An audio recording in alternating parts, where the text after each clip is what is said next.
Okay na? Ito, marami nagtatanong kung ano daw ginagamit kong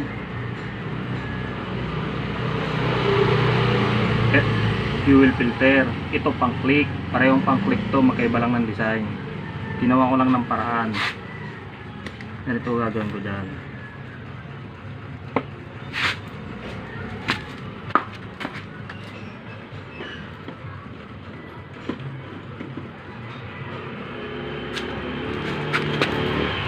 So, parehong pang click yan ha.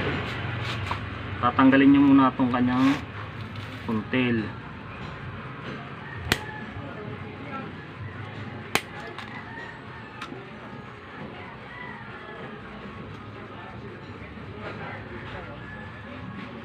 Pag natanggal nyo na yan, makikita nyo plain.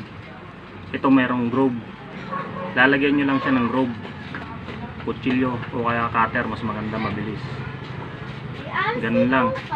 Tagilan yung arsino. Tapos pwede nyo ibalik tong Sino po yung arsino? rubber o-ring. Tulad nito, hindi ko, yan. May o-ring pareho yan. May kakabit, sabi nung iba hindi daw may babalik ang o-ring. May babalik po yan. Parehong pang click yan. Okay na.